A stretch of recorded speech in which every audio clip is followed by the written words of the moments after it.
Entramos a este tema número 15 de nuestro curso de Eucaristía, un tema que me parece pues que hemos de abordar con mucho cuidado. Se trata de la presencia real de Jesús en la Eucaristía. Tenemos que ver que está muy bien definido por la Iglesia, por la fe de los padres y basado en la Sagrada Escritura, que en la Eucaristía se hallan verdadera, real y sustancialmente presentes el cuerpo y la sangre de nuestro Señor Jesucristo. No es solamente algo simbólico, no es algo representativo, sino que realmente está presente nuestro Señor Jesucristo con su cuerpo y su sangre. Y no solamente de una manera real, sino verdadera y sustancial.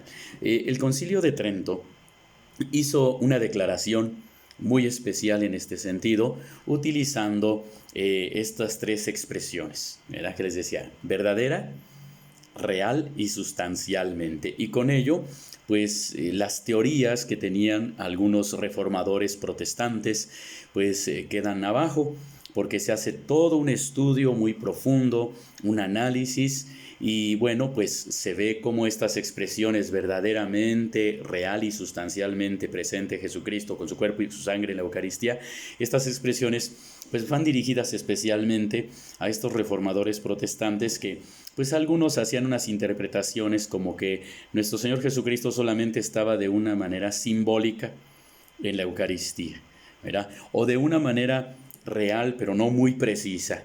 Entonces es importante lo que hoy nosotros podemos decir al respecto. Hay que ver también que hay una promesa de la Eucaristía. Lo encontramos en el Evangelio de Juan, capítulo 6, versículos 22 al 71, donde nuestro Señor Jesucristo hace una promesa especial de estar presente en la Eucaristía. Después de los milagros que se narran de la multiplicación de los panes y de que camina Jesús milagrosamente por las aguas, Él les dice a los judíos que estaban deseosos de presenciar otra multiplicación de panes, les dice, procuren no el alimento perecedero, que se termina, sino el alimento que permanece hasta la vida eterna, el que el Hijo del Hombre les dará. Ahí está ya una promesa de el pan de vida donde estará presente. Ahora, en ese discurso eucarístico que sigue, Jesús habla primeramente en términos así muy generales del verdadero pan del cielo, que ha bajado del cielo, que da la vida eterna al mundo, y después se designa a sí mismo como el pan del cielo que da la vida y señala que para asimilar ese manjar, ese alimento, es necesario tener fe. Y luego por último ya da detalles todavía más precisos diciendo que precisamente lo que van a recibir es pan del cielo, que es su carne, y hace depender la vida eterna de el que reciban o no este alimento y esta carne y esta sangre. Dice, el pan que yo les daré es mi carne por la vida del mundo. Y los judíos empezaron ahí a discutir cómo puede darnos a comer su carne. Y Jesús les dice, en verdad les digo que si no comen la carne del Hijo del Hombre y no beben su sangre, no tendrán vida en ustedes. El que come mi carne y bebe mi sangre tiene la vida eterna y yo le resucitaré en el último día. Y por si fuera poco, luego agrega, porque mi carne es verdadera comida y mi sangre es verdadera bebida. El que come mi carne y bebe mi sangre está en mí y yo en él. Entonces veamos cómo hay una conexión, ¿verdad? Promete un alimento, este alimento es un pan de vida, luego dice que Él es el pan de vida y luego afirma de una manera más detallada que siendo Él el pan de vida, lo que hemos de comer es su propia carne y beber su sangre, porque si no, no podremos permanecer en Él. Entonces veamos cómo hay una serie de ideas que nos van dando pues una firmeza y una seguridad de esta promesa de nuestro Señor Jesucristo. Los que son adversarios a la presencia real, los que no quieren admitir la presencia real de nuestro Señor Jesucristo en la Eucaristía, entienden estas palabras como si fuera de sentido figurado, como si fueran simbólicas, como si solamente fueran así como una especie de signo que está tratando de referirse a su muerte redentora en la cruz. Pero a favor de esta interpretación, pues están muchas razones. En primer lugar, Jesús utiliza palabras muy realistas, ¿verdad? Cuando él habla de comida verdadera y real, utiliza un término que es así, comida verdadera y real, no una comida simbólica. Y cuando habla de bebida verdadera, habla de una verdadera bebida real, no una bebida simbólica.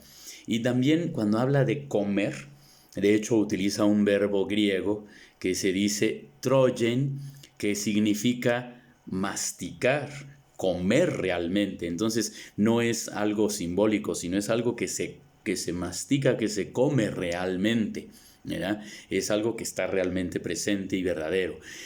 También hay aquí, ¿verdad? Alguien puede decir, bueno, es que este sentido metafórico es por el lenguaje bíblico, pero hay que ver ahí que no hay en este pasaje de la Escritura un lenguaje simbólico, sino muy real, ¿verdad? Ahora, los mismos que lo oyeron a nuestro Señor Jesucristo, vemos cómo ellos mismos se asombran demasiado de que diga que van a comer su carne y beber su sangre. O sea, ellos no lo entendieron simbólico, lo entendieron literal, porque literal lo estaba diciendo nuestro Señor Jesucristo, y Él no les dice, ciertamente esto que les digo es simbólico, no es algo real. No, al contrario, Él todavía confirma lo que ha dicho de una manera real. Entonces, ellos mismos lo entendieron, los adversarios de Jesús en ese momento lo entendieron de una manera real, porque Él de una manera real lo estaba diciendo y no lo niega, al contrario, Él todavía confirma que realmente tienen que comer y beber literalmente su cuerpo y su sangre. Entonces Jesús no rechaza la interpretación literal de sus palabras, por muy duras que se escuchen, ¿no? Los padres de la iglesia después, en torno a esto, especialmente San Juan Crisóstomo, Cirilo de Alejandría, San Agustín, ellos mismos también admiten, ¿verdad?, esta misma interpretación.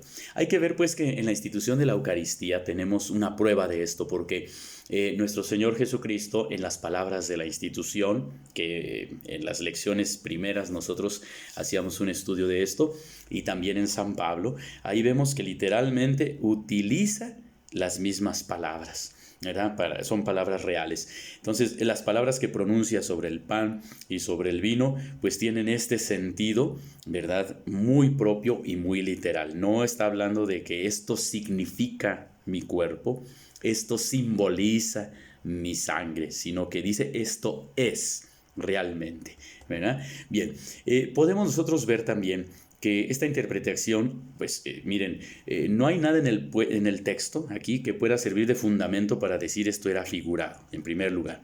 En segundo, nuestro Señor Jesucristo tenía que adaptarse al lenguaje de los apóstoles y a su mentalidad, para que entendieran las palabras tal como sonaban. Así de que tenía que dar un mensaje con un lenguaje y con unos términos que no se prestaran a falsas interpretaciones. Así que él habló muy claro, ¿verdad? No dejó ahí cosas oscuras o cosas para ver qué se podría ocurrir después, y mucho menos en algo tan delicado como el misterio de la salvación.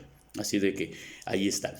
Ahora además, recordemos esa conclusión de San Pablo, cuando dice, quien recibe indignamente la Eucaristía peca contra el cuerpo y la sangre del Señor.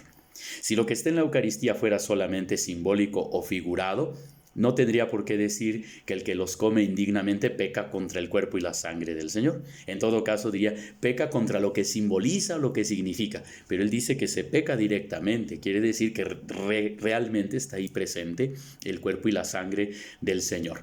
Y además recordemos ese texto de la primera carta a los Corintios, en el capítulo 10, versículo 16, dice, el cáliz de bendición que bendecimos, dice San Pablo, ¿no es la participación de la sangre de Cristo? Y el pan que partimos, ¿no es la participación del cuerpo de Cristo? O sea, dando a entender que realmente ahí está presente, ¿verdad? Bueno, pues En cambio, los adversarios, ¿verdad? A la presencia de Cristo, pues han tratado de dar infinidad de razones, pero pues con estas bíblicas que nosotros damos, más todavía lo que los padres de la iglesia agregan, pues es irrebatible. Por ejemplo, el testimonio más antiguo que tenemos de los padres de la iglesia es el de San Ignacio de Antioquía, muy interesante porque hacia el año 107, él dice de una manera literal, se los leo: se mantienen alejados de la Eucaristía y la oración porque no quieren confesar que la Eucaristía es la carne de nuestro Salvador Jesucristo, carne que sufrió por nuestros pecados y fue resucitada por la benignidad del Padre. Esto lo dice en la carta a los esmirniotas. Y a los filadelfos les dice así: tengan cuidado de no celebrar más que una sola Eucaristía, porque no hay más que una sola carne de nuestro Señor Jesucristo y no hay más que un cáliz para reunión de su sangre. Entonces afirma que ahí está realmente presente el cuerpo y la sangre de Cristo. También San Justino, mártir, hacia el año, hacia el año 165, ¿verdad? San Justino también nos dice, no recibimos estos manjares como si fueran pan ordinario y bebida ordinaria, sino que así como Jesucristo Salvador nuestro se hizo carne por la palabra de Dios y tomó carne y sangre para salvarnos, así también nos han enseñado que el manjar convertido en Eucaristía por las palabras de una oración procedente de Él, de Jesús, manjar con el que son alimentadas nuestra sangre y nuestra carne al modo de una transmutación, es la carne y la sangre de aquel Jesús que se encarnó por nosotros. Fíjense. Entonces él en este texto hace un paralelo entre la consagración de la Eucaristía y el misterio de la encarnación. En la encarnación, Cristo es realmente carne y sangre. En la Eucaristía, dice San Justino, exactamente igual, es carne y sangre presente allí. El resultado, lo mismo de la Eucaristía que de la encarnación, es el cuerpo y la sangre de Cristo. Veamos pues como San Ireneo de León también, él dice: el pan sobre el cual se hace la acción de gracias es el cuerpo del Señor. El cáliz es el cáliz de su sangre, lo dice en su texto contra los herejes. Y bueno, pues así nosotros podemos ver cómo los padres de la iglesia apoyaron desde un principio. Tertuliano incluso dice así: la carne se nutre con el cuerpo y la sangre de Cristo para que el alma se alimente también de Dios. Hacia el año 220. Y así encontramos muchos testimonios, ¿no? Entre otros, San Cipriano dice: Cristo es nuestro pan porque nosotros recibimos su cuerpo, ¿verdad?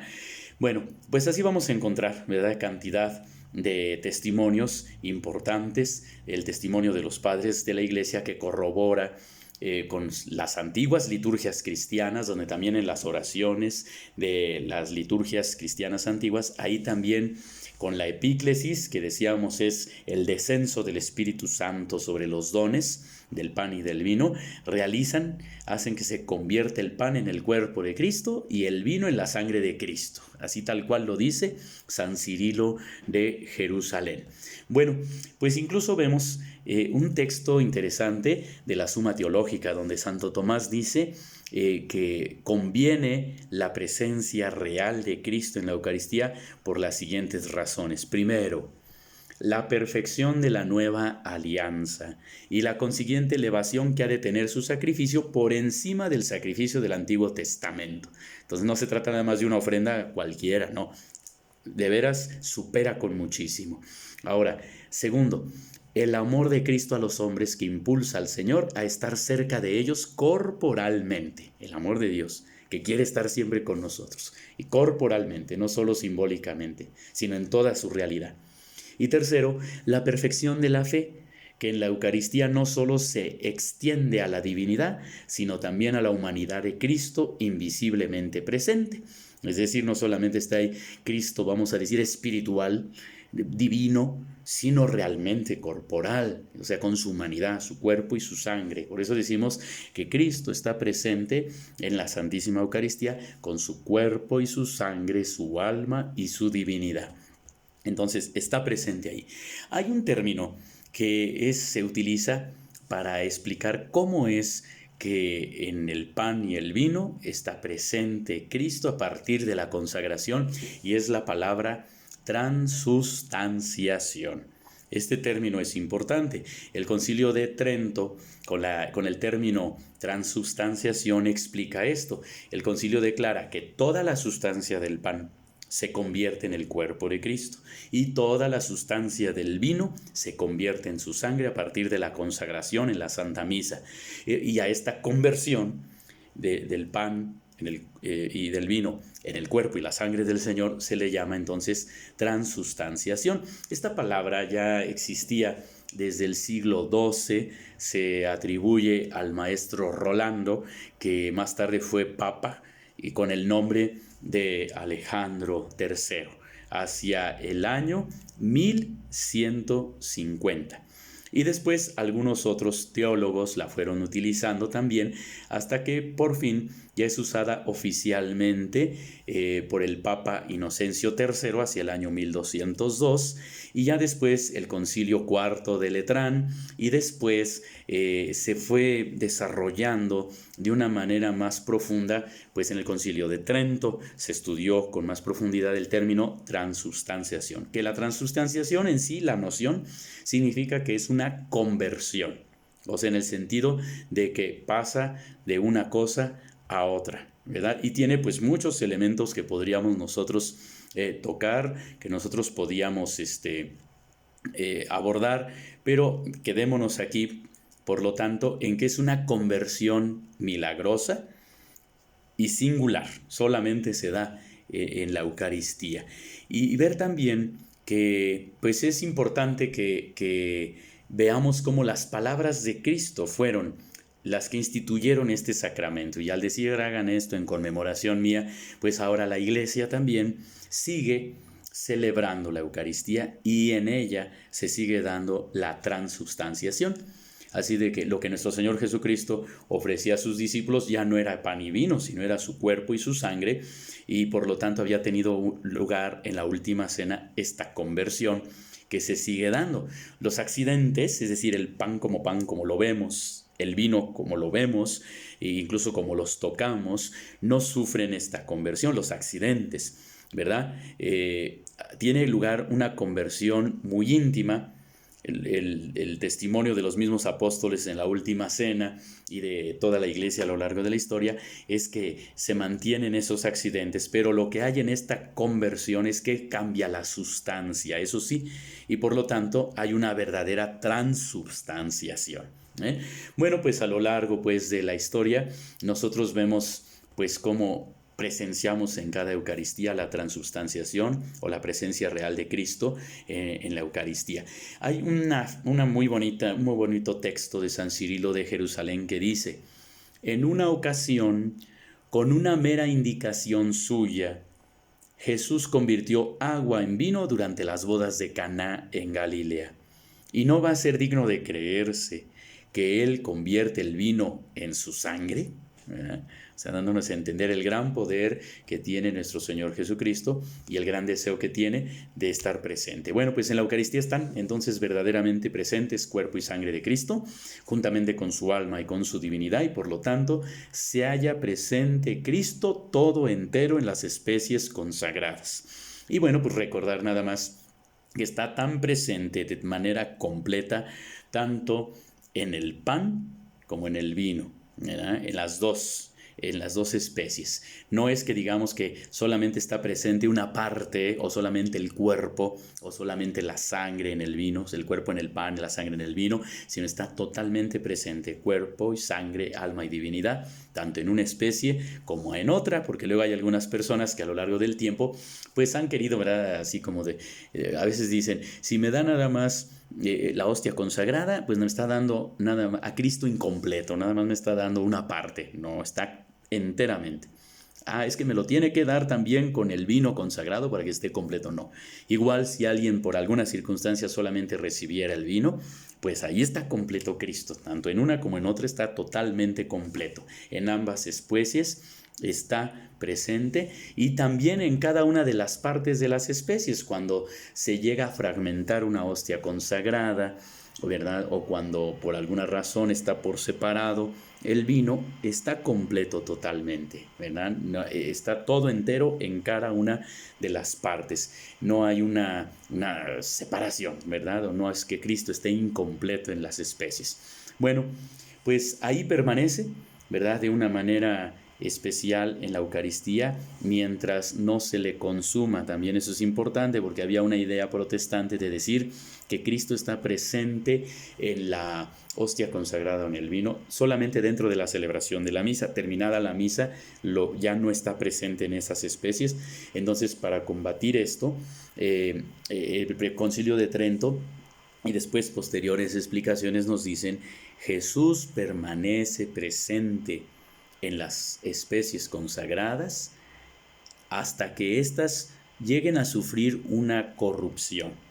Es decir, si una hostia consagrada pues llega, por decir así, a llenarse de hongos, o en el vino que por alguna razón se haya reservado, pues llega a corromperse, entonces ya no estaría la presencia real de Cristo ahí, pero mientras sí está presente, y por eso cuando se reserva en el sagrario para llevar a los enfermos, para adoración, para oración, para dar la bendición con el Santísimo, pues ahí está presente siempre. La finalidad de la Eucaristía ciertamente es ser consumida, pero en tanto no se haya consumido, pues permanece la presencia de Cristo ahí en las sagradas especies. Así de que la doctrina unánime de los teólogos es que la presencia real dura mientras no se corrompan las especies que constituyen este signo sacramental instituido por Cristo.